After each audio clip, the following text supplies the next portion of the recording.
திருச்சிற்றம்பலம். ஓம் நம சிவாய. நாங்கள் அருணை பாலவராஜ என்ற சைவ சித்தாந்த வினாவிட படிச்சு கொண்டிருக்கிறோம். இன்னைக்கு சக்தியின் தன்மை என்ற தலைப்புல படிக்க போறோம். படியுங்கோ. திருச்சிற்றம்பலம்.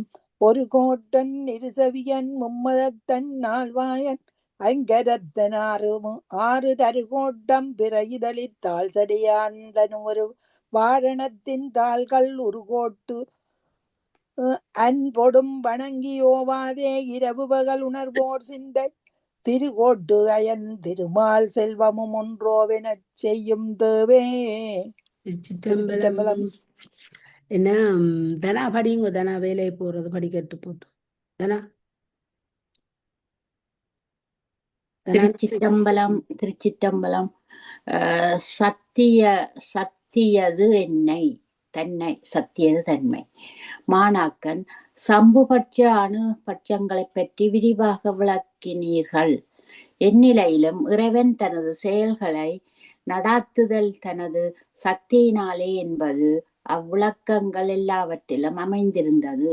இறைவனது தடத்தலக்கணம் எப்பொழுதும் பொதுவியல்புகள் யாவும் அவனது சக்தியால் ஆனவே என்று முன்பு அருளியுள்ளீர்கள். அதனால் இறைவனும் அவனது சக்தியும் என முதற்பொருள் இரண்டாகின்றது அன்றோ? முன்பு உலகிற்கு முதற்பொருள் ஒன்றே என்று சொல்லி பின்பு இரண்டு என்பது என்னை என்னும் ஐயம் உளதாகிறது. அதனை நீக்கியருள வேண்டும். முதல் சொன்னவர் உலகுக்கு முதல் ஒன்று, அதான் பதி என்று சொல்றது. பிறகு ஏன் இரண்டு என்று சொல்ற என்றதுதான் இப்ப அவருக்கு ஐயம் என்று கேட்கிறார். இங்க உங்களுக்கு முதலே தெரியும், சம்பு பட்சமண்டா அது சிவபெருமானை குறிக்கிறது. அணு பட்சமண்டா இந்த உயிர்கள் அணு உயிர்கள் அணு. எப்படி உயிர்கள் அணுவா இருக்குமெண்டா, ஒரு பசுவின் முடியை எடுத்து அதில் ஒரு சின்ன நுனி எடுத்து எத்தனையோ பாகமாக பிரிக்கும் போது அங்கே அணு, அந்த உயிருக்கு அணு அண்டு தான் பெயர்.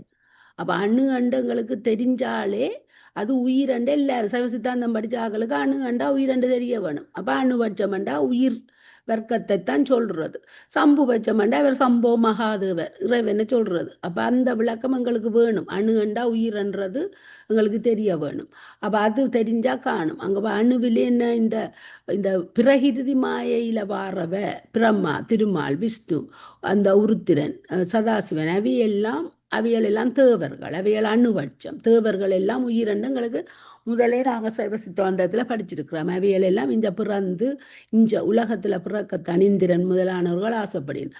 சம்பு பட்சம்ண்டா அது சுத்தமாயில இருக்கிற அந்த சிவபெருமானுக்கு உரியது தான் சம்பு பட்சம். அங்கே அதிலையும் மகேஸ்வரன் மேலே இருக்கிறதெல்லாம் அவர் தான். அங்கே வந்ததெல்லாம் அவர். ஆனால் அங்கே சுத்த வித்தையில் சிலதுகள் அதுக்கு ஏற்ற மாதிரி வரும். அது இந்த ஆன்மாக்களை தான் சொல்லும், அணுபட்சத்தை தான் சொல்லும். அதை வச்சுருந்தா எங்களுக்கு கிளியர். அப்போ சம்பு பட்ச அணுபட்சங்களை பற்றி விரிவாக விளக்கினீர்கள். எந்நிலையிலும் இறைவன் தனது செயல்களை நடாத்துதல் தனது சக்தியினாலே என்பது அவ்விளக்கங்களே எல்லாவற்றுக்கும். இப்போ எங்களுக்கு அது தெரியும். அவர் என்னத்தை செய்தாலும் அவற்றை சக்தியால் தான் செய்கிறவர். இறைவனது தடத்த லக்கணம் எனப்படும் பொது இயல்புகள் யாவும் என்னவற்ற தடத்த லக்கணம். அவர் இந்த எங்களுக்காக இந்த உயிர்களை ஈடேற்றுவதற்காக அவர் ஒரு படி இறங்கி வந்து தண்ட நிலையில இருந்து, தன்னிலை என்றா சொரூபன்ல தண்ட நிலையில இருந்து ஒரு படி கீழிறங்கி வந்து தடத்த லக்கணமாகிய பொது லக்கணத்துல நின்று அவர் செய்கிறார். அதுகள் எல்லாம் தடத்த லக்கணம் அவனது சக்தியால் ஆவனவே. அப்ப அவர் மாணவனுக்கு இது இப்ப விளங்கிட்டு என்ன, இந்த தடத்த லக்கணத்துல நீங்கள் வாரது அங்க அவர் உயிர்களை தோற்றுவித்தார். மாயையில் இருந்தண்டா உயிர்களின் குடம்பையும் இந்த புவனங்களையும் தோற்றுவித்தாரண்டா இந்த சக்தி தான் இந்த சிவ தத்துவங்கள் எல்லாத்தையும் தோற்றிக்கிறது.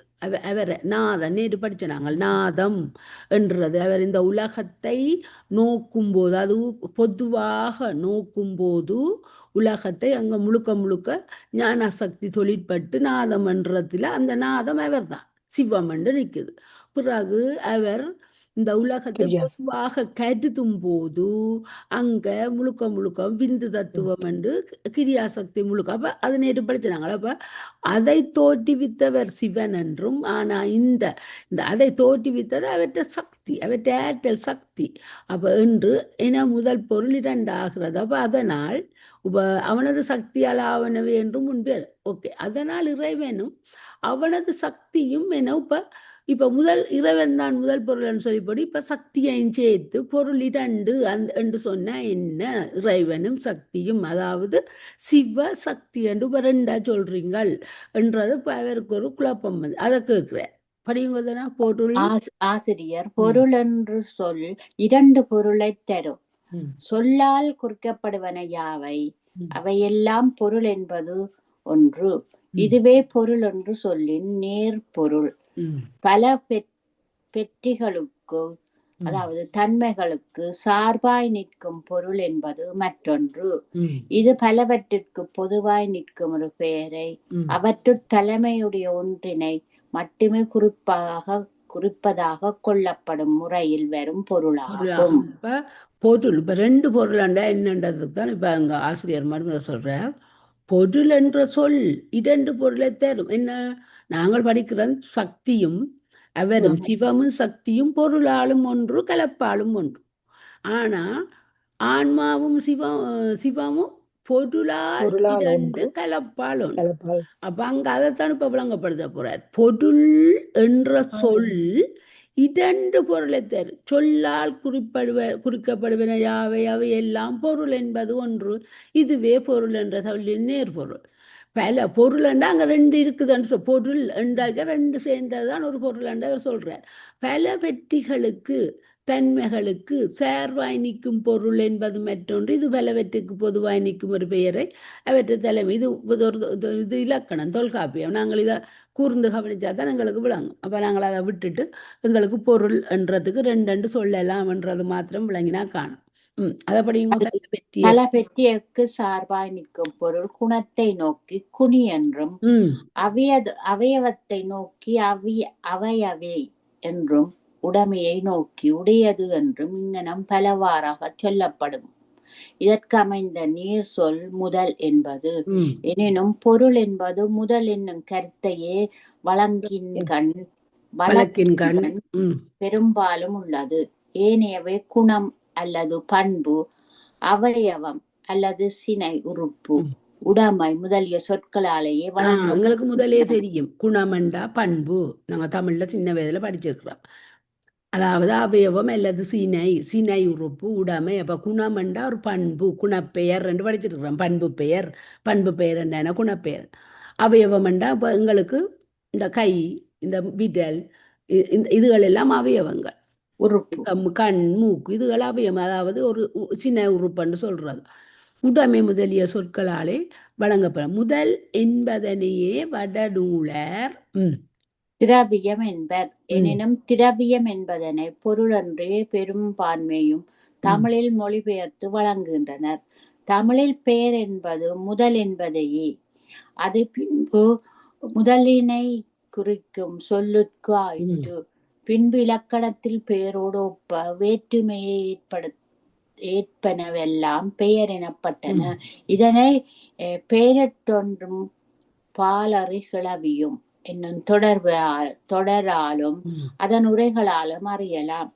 இம்முறையில் சிவமும் சக்தியும் வேறு பொருள் அல்ல அதாவது இரண்டு முதல்கள் அல்ல சக்தி குணமும் சிவமும் அதனுடைய குணியும் ஆகும் எனவே சிவம் முதலும் சக்தி பெற்றி அதாவது தன்மை பெற்றி என்றா தன்மை என்று சொல்றேன் ஆதலில் உலகத்தை தொழிற்படுத்தும் தலைமை பொருள் ஒன்றே அல்லது அவற்ற கேள்வி என்ன முதல் ஒன்று சொன்னீங்க இப்ப ரெண்டு சொல்றீங்க சிவமும் சக்தியும் வேண்டும் அது எனக்கு அவ்வளவு இதுக்குள்ள கணக்க தமிழ் வருது எங்களுக்கு அதுகளை எல்லாத்தையும் விட்டுட்டு இப்ப சக்தி குணம் சிவம் அதனுடைய குனி என்று எங்களுக்கு தெரிஞ்சா காணும் குணமும் குனியும் சேர்ந்தது ஒரு பொருள் தான் எனவே சிவம் முதலும் சக்தி அதுன்ற தன்மை இப்ப சிவன் தான் முதல் சக்தி அந்த தன்மை என்றால் நாங்கள் ஆற்றல் எடுக்கலாம் அப்ப சிவம் அது முதல் சக்தி பற்றி அப்ப குணமும் பல இடத்துல படிச்சுக்கிறோம். பல சித்தாந்தங்கள் படிக்கல இந்த குணம் குணியை பற்றி படிச்சுக்கிறோம். சக்தி தான் குணம், சிவன் தான் குடி. அப்ப சிவம் முதலிஞ்ச சக்தி அதுகின்ற தன்மை. அப்ப உலகத்தில் தொழிற்படுத்தும் தலைமை பொருள் ஒன்றே அல்லது இரண்டு இல்லையென்று அவர் அங்க இறுதியாக விளங்கப்படுத்தி சொல்லிட்டார். அப்ப எங்களுக்கு இது காணும். அதுக்கு மான ம். மாணக்கன் மாணாக்கன் அடிகள் அருளிய வகையில் சிவமும் சக்தியும் இரு முதல்கள் அல்ல எனினும் ஒரு பொருள்கள் தாமே. இரு பொருள்கள் தாமே.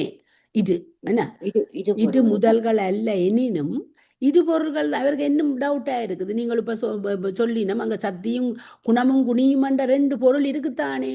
அப்ப அவர் கேட்கிறார், அதுக்குத்தான் இனி திருப்பி சொல்ல போறார். போங்க, இரண்டு முதல்கள் அல்ல சொல்லி போட்டார். அப்ப முதல் அல்ல என்றா இரு பொருள்கள் தானே அவை என்று கேட்கிறார். ஓகே ஆசிரியர், இரண்டும் இரண்டு முதல்கள் அல்ல, சிவமே முதல், சக்தி அவன் பெட்டி என்பதை உடம்பட்ட பின்னர் அவ்விரண்டினையும் இரண்டு பொருள் என்று கொள்ளினும் வரும் குற்றம் என்ன?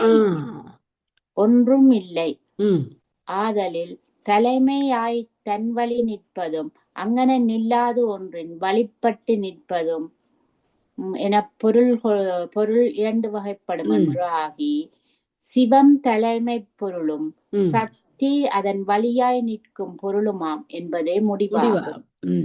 இதனால் சிவமே உலகுக்கு முதல் என்பதாம். இப்ப இவர் சொல்றார், அவருக்கு இப்ப ரெண்டு முதல் இல்லையென்று சொன்னார், ரெண்டு பொருள் தானே என்று கேட்க அவர் சொல்றார் இரண்டும் இரண்டு முதல்கள் அல்ல.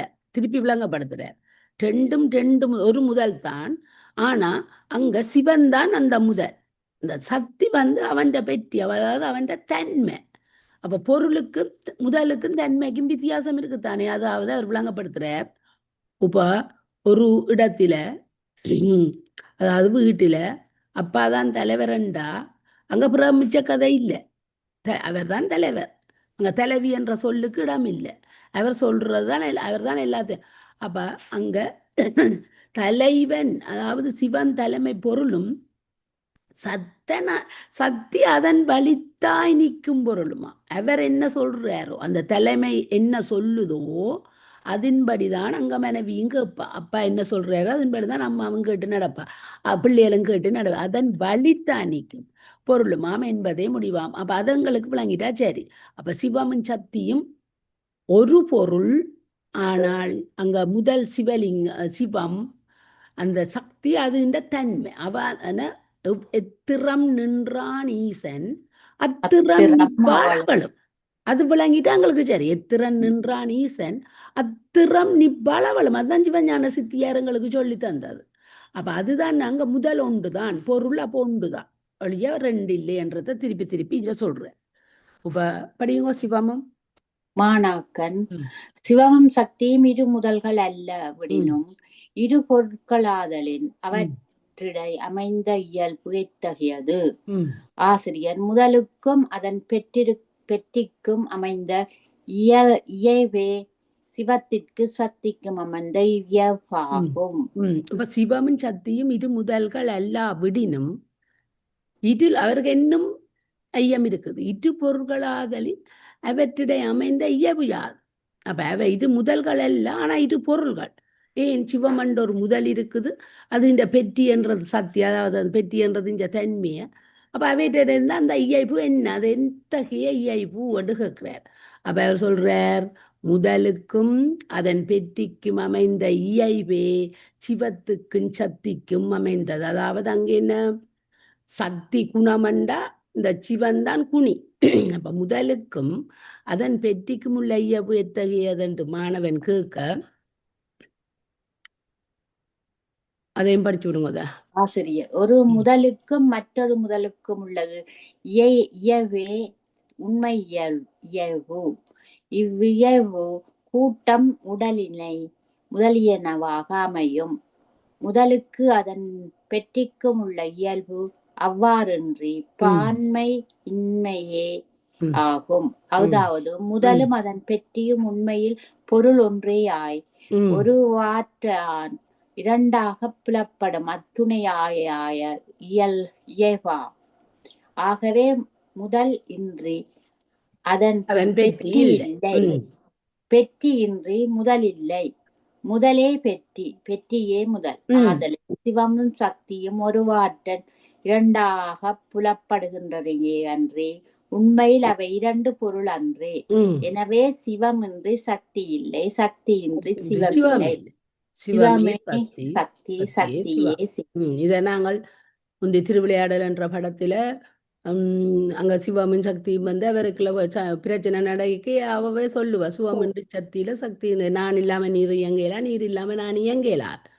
இப்போ ஒரு மின்சாரம் ஒன்று இருக்குதுன்னு சொன்னா அந்த மின்சாரம் அது இந்த எனர்ஜி இல்லாம வேலை செய்யும். ஒரு எங்களுக்கு ஒரு லைட் வேலை செய்யணும், மோட்டர் வேலை செய்யணும்னு சொன்னா அங்க மோட்டர் ஒன்று இருக்குது, ஆனா அது இந்த சக்தி, அது இந்த அந்த எனர்ஜி இல்லாமல் அது வேலை செய்யாது. அப்ப அதுக்காண்டி மின்சாரம் வேற சக்தி வேற, அங்க அதுல இருக்கிற எனர்ஜி வேற என்றே நாங்க கதைப்போம். லைட் வேற அப்படி கதைக்க மாட்டோம் தானே. அப்ப நாங்க ஒண்ட இது ஒரு மின்சாரம் தான் கதைப்போம். அப்ப அங்க பொருளும் அதுன்ற தன்மையும் இருந்தால் தான் அந்த ஒண்டா வேலை செய்யும். அதை விளங்கி கொண்டா சரி, எங்களுக்கு இது தெரியும் என்றாலும் இது டீட்டெயில்ஸ். இது ஒரு ஆரம்பத்தில இருந்து படிக்கிறவைக்கு நல்ல ஒரு டீட்டெயில்ஸ். சிவமும் சக்தியும் பொருளாலும் ஒன்று கலப்பாலும் ஒன்று என்றதை நாங்கள் இப்ப எத்தனையோ வருஷமா படிச்சுட்டோம். ஆனா இது டீட்டெயில்ஸ் தெரியும். அந்த டீட்டெயில்ஸ் தெரியல எங்களுக்கு குழம்பு மொழி. ஆனா எங்களுக்கு இது இப்ப கிளியர். என்ன சிவமும் சக்தியும் குணியும் குணமும் போல என்று சொன்ன அங்க அத்துவிதம் அங்க தாதான்மியம் என்று ஒரு சொல்ல தர்றதுக்கு தான் இவ்வளவுதையும் சொல்லி கொண்டு போயினோம். அப்ப சக்தி என்று சிவம் இல்லை, சிவமின்றி அங்க பெற்றி என்ற ஒரு வார்த்தை படிச்சிருக்கிறோம், தன்மை என்ற ஒரு வார்த்தை படிச்சிருக்கிறோம். சிவாமாக்கு விளங்கி இருக்குதோ? அப்ப அங்க அவ பொருளாலும் ஒன்று கலப்பாலும் ஒன்று, அவைண்ட அந்த கலப்ப சொல்றது தாதான்மை என்று உங்க கீழே வருகுது. படிங்க தானே. அருளது சக்தியாக மரணனக்கு அருளையின்றி தெருள் சிவமில்லை, அந்த சிவமின்றி சக்தி இல்லை என்றது சிவஞான சக்தி. இவ்வாறு நிற்கும் பான்மை இயவே தமிழில் தற்கிழமை என்றும் வடமொழியில் மொழியில் சமவாயம் தாதான்யம் என்றும் சொல்லப்படுகின்றன.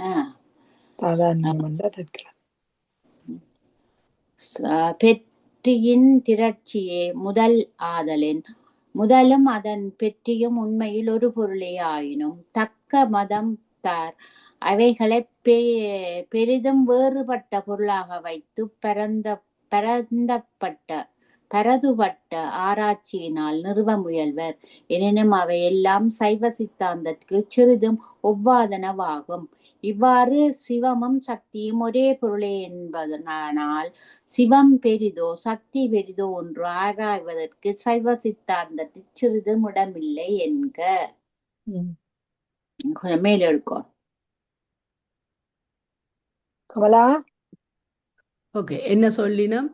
என்ன இப்ப அருளது சக்தியாகும் அரண் தனக்கு அருளையின்றி தெருள் சிவம் இல்லை, அந்த சிவம் என்று சக்தி இல்லை என்றது இது சிவஞான சித்தியார்ல சொல்லி இருக்குது. அவன் அந்த தாதா அந்த இயைவு, அதாவது சிவமும் சக்தியும் எப்படி இயைந்து நிக்குது.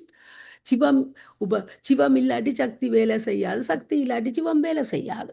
எங்கள்கிட்ட என்னதான் ஒரு ஒரு மின்சார சாமான் இருந்தாலும் அங்க பொருள் இருக்குது, அங்கே அந்த சக்தி அந்த கரண்ட் அந்த மின்சாரம் அந்த சக்தி இல்லாட்டி அது வேலை செய்யாது. அது இருந்து பிரியும். அப்ப அவர் இருக்கிறார், அந்த சக்தி இல்லாட்டி வேலை அருளது. இவ்வாறு நிற்கும் பான்மை இயைவே தமிழில் தற்கிழமை என்றும் வடமொழியில் சமவாயம் இல்லாட்டி தாதான். மூன்று சொல்லு அவ சக்தியும் சிவமும் கலப்பால் ஒன்று பொருளால் ஒன்று என்று சொல்றதுக்கு எங்கட சுத்த தமிழ் தற்கிழமை. வடமொழியில தான் சமவாயம் இல்லாட்டி தாதான். இதெல்லாம் கேள்வியில் எடுத்து வச்சுக்கிறேன், அனுப்புவேன் என்று சொல்லப்படுகின்றன. பெற்றியின் திரட்சியே முதலாதலின், இந்த பெற்றி என்றது தன்மை என்று முதல் படிச்சுட்டேன். அதாவது சிவம் முதலண்டா சிவத்தின் பெற்றி தான் அந்த தன்மை, அதாவது அதுதான் சக்தி. அப்ப திரட்சியை முதலாதலின் பெற்றியின் திரட்சியை, பெற்றி என்றது சக்தி, திரட்சி என்றது சிவத்தை. முதலாதலின் முதலும் அதன் பெற்றியும் உண்மையில் ஒரு பொருளே ஆயினும் அது வேண்டாம் எங்களுக்கு. வேறு யாக்கள் கதைக்கிறது இப்போதைக்கு வேண்டாம். இப்ப அடுத்ததுக்கு போங்க. குடமாடை தருக்க மதத்தில்ன்றது நாங்கள் அது வேற மதத்தை அவைன்ற கதையை போனா உங்களுக்கு இது குழப்பம் ஆனபடியா அது வேண்டாம். குடம் படிங்க.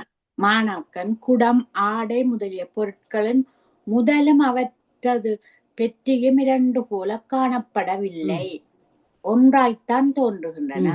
ஆதலின் முதலும் அதன் பெற்றியும் ஒரு வாற்றல் இரண்டாய் காணப்படுதல் எவ்வாறு? ஆசிரியர் சொல்றார், குடம் ஆடை முதலியற்றினாலும் நுனித்து நோக்குமிடத்து அம்முதல்களும் அவற்றின் பெற்றிகளும் இரண்டாக தோன்றுதல் காணலாம். அவற்றை அவ்வாறு கண்டே அதுவும் வேண்டாம் தானே. ஐயோ சரி, இனி அவ படிக்கட்டுமே. தேவியம்மா. தேங்க்ஸ். தேவியம்மா படிங்க. ஆசிரியர் மாணாக்கனை கேளுங்க. மாணாக்கனை படிங்க. தேவியம்மா, தேவியம்மா நிற்கிறீங்களோ? காணையில நளினாக்கா படிங்க. நின்றவ நான் நிக்கிறேன். தேவியம்மா நின்றவ காணையில. மாணாக்கன் அங்கனமாயின் சிவம் ஒன்றையாக அதன் சக்திகள் பலவாமோ? ஆசிரியர், இல்லை, நெருப்பின் சக்தி ஒன்று, அது செய்யும் செயல் பற்றி கடும் சக்தி, சக்தி, அடும் சக்தி, விளக்கும் சக்தி என பலவற்றாக வழங்கப்படுகின்றது. அதுபோலவே சிவத்தினது சக்தி பிறிதொன்றை தடுத்தலோ பிறிதொன்றால் தடுக்கப்படுதலோ இல்லாத பேரறிவாகிய ஒன்றே. அதுவே அறிதல், விளைதல், செய்தல், அதுவே அறிதல், விளைதல், செய்தல் என்னும் பெயர் பற்றி ஞான சக்தி, இச்சா சக்தி, கிரியா சக்தி என்றும் மற்றும் படைத்த சக்தி, காத்த சக்தி முதலாகவும் பலவாறு வழங்கப்படுகின்றது என்பதை முன்பே கூறினோம். அதனை கடைபிடிக்க இன்னும் பகலவன் ஒருவனே தன்னை நோக்கி நிற்கும் வழி கதிரவன் என்றும் உலகப் பொருள்களை விளக்கும் வழி கதிர் என்றும் சொல்லப்படுதல் போல முதற்பொருள் ஒன்றே தன்னை நோக்கி நிற்கும் வழி சிவம் என்றும் பிற பொருளை நோக்கி நிற்கும் வழி சக்தி என்றும் சொல்லப்படும் என்பது உணர்ந்து கொள்க. இச்சக்தியினாலேதான் இறைவன் உலகத்திற்கு எவ்வகை செயலையும் செய்கின்றார். அவர் கேட்கிறார் மாணாக்கன், சிவம் ஒன்றண்டா அப்ப சக்தி பல போண்டு கேட்கிறார். இப்ப சிவமும் சக்தியும் சேர்ந்ததுதான் தாதான்மியம், அதாவது சமவாயம் இல்லாட்டி தற்கிழமை. அது ஓகே, தனக்கு விளங்கிட்டுது. ஆனா இப்ப சிவம் ஒன்றண்டா சக்தி தனிய சக்தி, அந்த சக்தி பல போண்டு கேட்க அவர் சொல்றார், நெருப்பு அந்த சக்தி ஒன்றுதான், நெருப்புன்றது ஒன்றுதான். அது என்னத்தை செய்யுது? ஒன்று சுடும், ஒன்று எரிக்கும், ஒன்று ஆடும், ஒன்று சமைக்கும். நெருப்பு விளக்கு வெளிச்சத்தை தருகுது.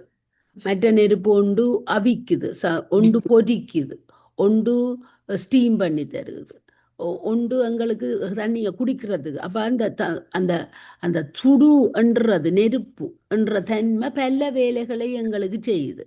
அதுதான் அந்த சக்தி பலன்றதுக்கு ஒரு உதாரணம். அதுதான் இந்த பல வேலைகளை எங்களுக்கு நெருப்பு செய்யுது. அப்போ நெருப்பு செய்கிற மாதிரி அவ்வவும் ஒரு சக்தி தான், ஒரே ஆள் தான் இருந்து. இப்போ உதாரணத்துக்கு ஒரு பெண் மகளாயிருப்பா, பிறகு மனைவியாயிருப்பா, பிறகு தாயாயிருப்பா, ஒரு பெண் தான் தாயாயிருப்பா, பிறகு மருமகளாயிருக்கிறா, எல்லாம் ஒரு பெண் தான் பல பாகங்கள் வகிக்கணும். அப்ப அது மாதிரிதான் இந்த சக்தியும் ஒரே ஆள் தான் பல வேலைகளை செய்கிறார். அது போலவே சிவத்தினது சக்தி பிறிதொன்றை தடுத்தலோ பிறிதொன்றால் தடுக்கப்படுதலோ இல்லாத பேரறிவாகிய ஒன்றே. அவவும் ஒரு பேரறிவு. அதுவே அறிதல் எது? ஞானாசக்தி. விளைதல் எது? இச்சாசக்தி. செய்தல் எது? கிரியாசக்தி. என்னும் செயல் பற்றி ஞானாசக்தி, இச்சாசக்தி, கிரியாசக்தி மற்றும் படைத்த சக்தி, காத்த சக்தி. இப்ப பிரம்மா படைக்கிறார் என்று சொன்னா அங்க பிரம்மாவுக்கு என்ன? சரஸ்வதி. காத்தலுக்கு திருமாலண்டா அவருக்கு திருமகள்.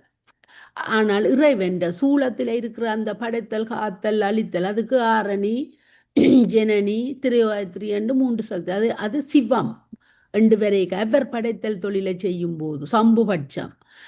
அவர் படைத்தல் தொழிலை தேவையான இடத்துல அவர் செய்வார், காப்பார், அழிப்பார். அப்படி செய்ய அங்க வாரது ஆரணி, ஜனனி, திரையாத்திரி. இந்த அணுபட்சத்துல வரைக்குள்ள தான் இஞ்சார் படைத்தலுக்கு சரஸ்வதியையும் காத்தலுக்கு திருமகளும் அழித்தலுக்கு யார் உருத்திரனுக்கு யார் உமையா மகேஸ்வரியா மலைமகளோ உமையன்ற மாதிரி தான். அப்ப அங்க உமையோ மகேஸ்வரி மறைத்தலுக்கு நளினாங்க மரத்திற்கு மகேஸ்வரி உருத்திரனுக்கு இவ திருமகளண்டா அவ கலைமகள் நினைக்கிறேன். பிரமாக்கு தான் கலைமகள், பிரமாக்கு சரஸ்வதி அதான் கலைமகள்.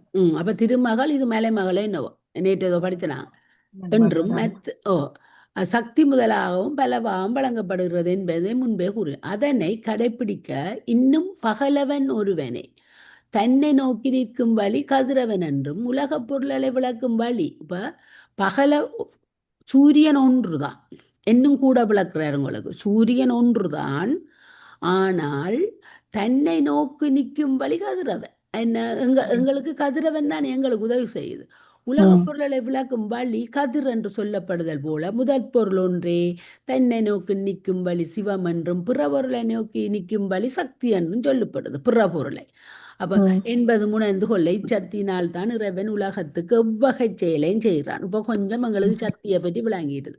சக்தி உண்மை உண்மை சக்தி உண்மை மாணாக்கன் உலகிற்கு முதல்வனாய் இறைவன் ஒருவன் உள்ள என்பது மேல் பல வகை ஏதுக்களை கொண்ட கருதல் அளவையால் அதாவது அனுமான பிரமாணத்தால் புறப்பட்டது.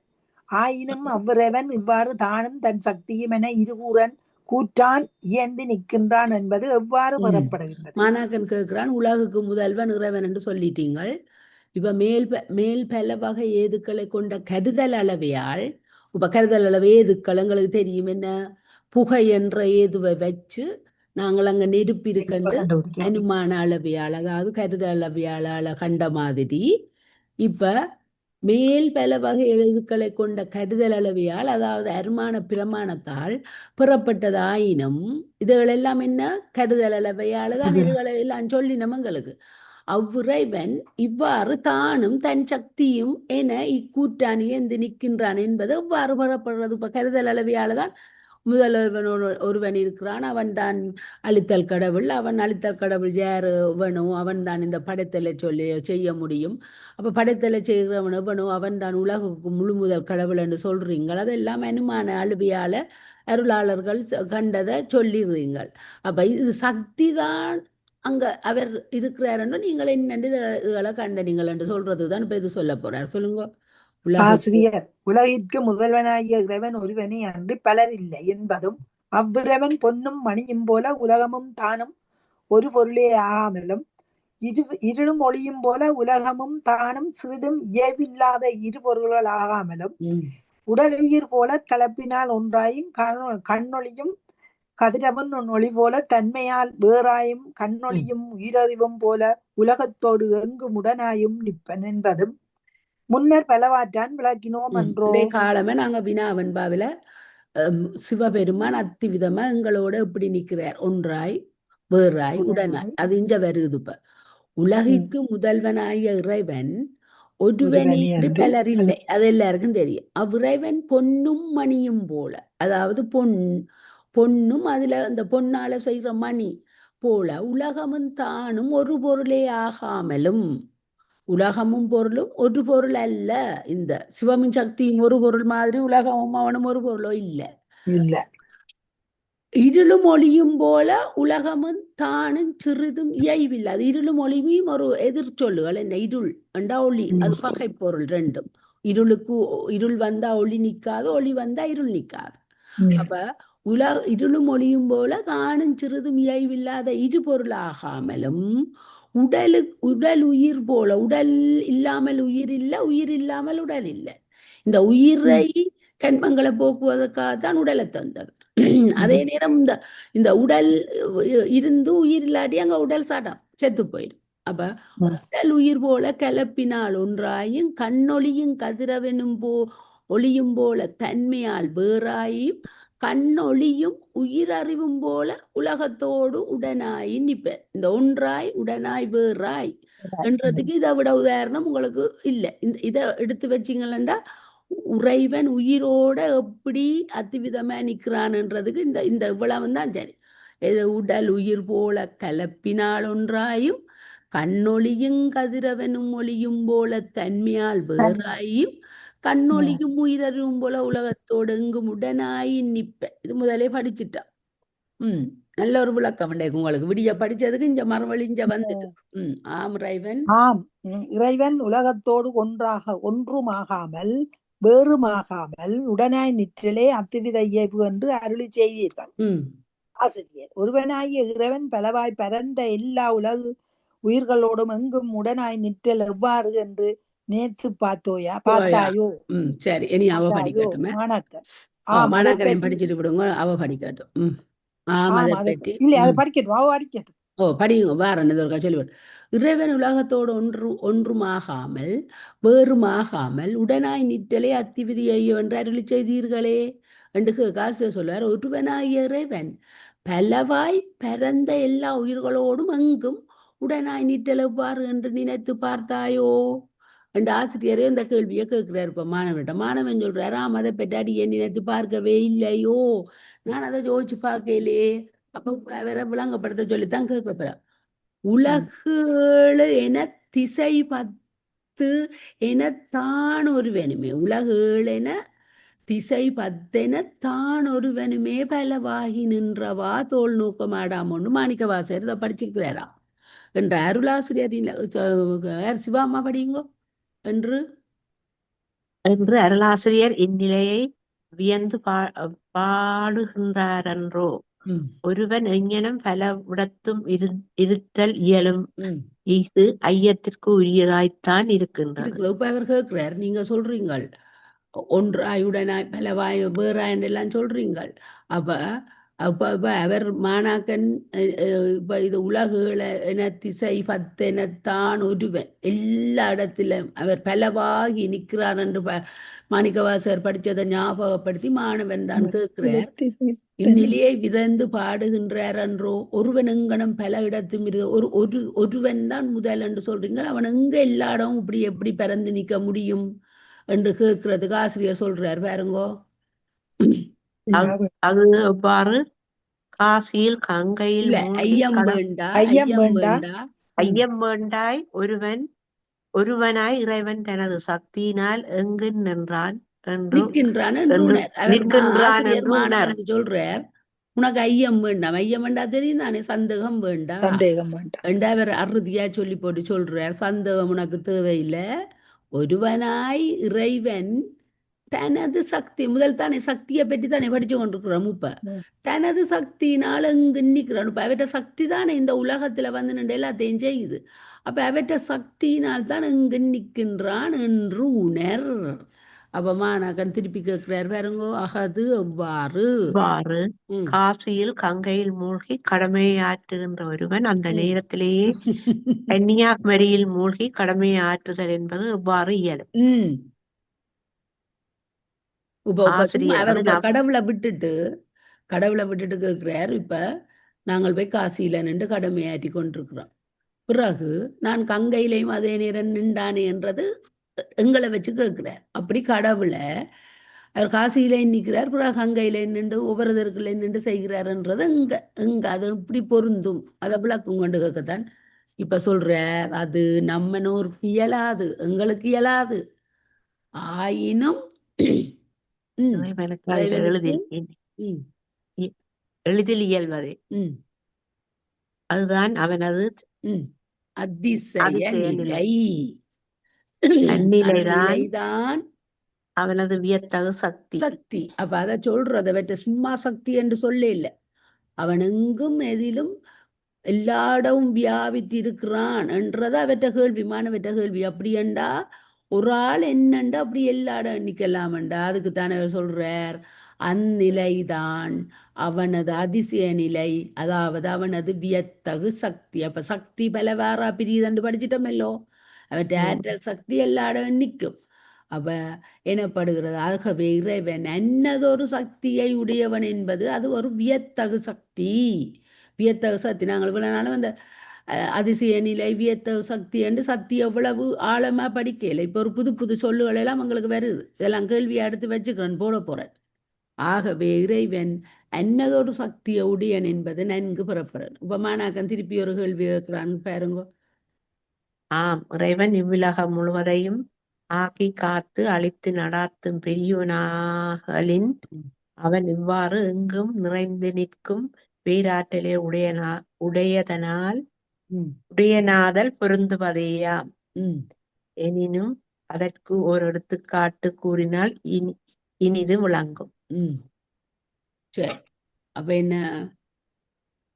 இறைவன் இவ்வுலகம் முழுவதையும் ஆக்கி காத்து அழித்து நடாத்தும் பெரியோனாகலின் அவன் எவ்வாறு எங்கு நிறைந்து நிற்கும் பேராற்றலை உடையனாக பொருந்துவது ஆகும்.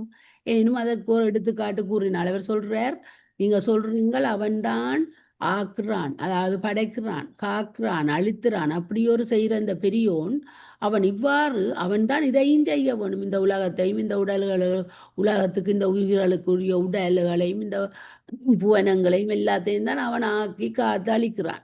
இப்போ இந்த அப்படியும் செய்து கொண்டு அப்புறம் அவன் எங்கு நிறைந்து நிற்கிறான், இந்த சடப்பொருளில் நிற்கிறான், எல்லாற்ற இதயங்கள்ல நிற்கிறான்டா அவனுக்கு இது எப்படி பொருந்துவது? அது ஏதாவது ஒரு எடுத்துக்காட்டுல சொல்லுங்கொண்டு தான் அவர் சொல்றார். படியுங்க. ஒருவனாய் உள்ள இறைவன் பல பொருள்களிலும் நிறைந்து நிற்றற்கு எடுத்துக்காட்டுகள் முன்பே தரப்பட்டன. அவை கதிரவனும் விளக்கும் ஒரு முதலேயாகும். அம்முதல்களின் பொறிகளாகிய கதிர்களும் ஒளியும் பலவிடத்தில் நிறைந்து நிற்க காண்கின்றோம் என்றோம். எனவே இறைவன் ஒருவனேயாயினும் அவனது சக்தி எங்கு நிறைந்து நிற்கும் என்று உணர்வாயாக. அப்போ ஒருவனா உள்ள இறைவன் தான் பல பொருள்களின் நிறைந்து நிட்டற்கு எடுத்துக்காட்டுகள் முன்பே தந்துட்டேன். இப்ப நீ கேட்கிறபடியா திருப்பியும் ஒன்று தாரன். என்ன? கதிரவனும் விளக்கும். இப்ப கதிரவன் என்றது சூரியன், விளக்குன்றது எங்களோட வீட்டுல இருக்கிற ஒரு விளக்கண்டு வைப்போம். அது ஒரு முதலா இருந்தாலும் அம்முதல்களின் பெட்டி என்ற தன்மை என்று சொன்னாங்க. அதாவது அது சக்தி என்றும் எடுக்கலாம். அந்த கதிரவனுக்கும் விளக்குக்கும் ஒரு பெட்டி இருக்குது, அந்த தன்மை இருக்கு. அதுதான் கதிரவனுக்கு இந்த கதிர், ஒளி கதிர். விளக்க நாங்கள் வெளுத்தி வச்சா ஒரு ஒளி ஒன்று வரும். அந்த ஒளியும் பலவிடத்தில் நிறைந்து நிற்க காண்கிறோம் என்றோ. அப்ப இந்த கதிரவன் ஒளி தான் இந்த உலகம் முழுவதும். இந்த இப்ப நாங்க கனடா ஆண்டாலே இந்த கனடா அமெரிக்காண்டு எங்களை சுத்தி இருக்கிற அந்த அவ்வளவு முழுவதுக்கும் வெளிச்சத்தை தர்றது அந்த கதிரவன் கதிர் தான். அது மாதிரி நாங்கள் ஒரு விளக்கை எழுத்தி ஏற்றி வச்சோம்னா அந்த விளக்கு அங்க அந்த இருக்கிற ஒரு இட்டக்கூடிய இடத்துக்கு ஒரு வெளிச்சத்தை தரும். அங்கனமே இறைவன் ஒருவனையாயினும் அவனது சக்தி எங்கும் நிறைந்து நிற்கும் என்று உணர்வாயாக. இதை விட இந்த தாதான்மியம், தற்கிழமை, இறைவனும் சக்தியும் இயல்பு என்றதை வேறு எங்கேயோ நாங்கள் இவ்வளவு தெளிவா இவ்வளவு கிளியரா படிக்க முடியாது. அவ்வளவு விளக்கம் நல்ல அழகா தந்திருக்கிறார். ஓம் சக்தி, ஓம் சக்தி, ஓம் சக்தி, சிவாய நம. தொடங்க போகுது.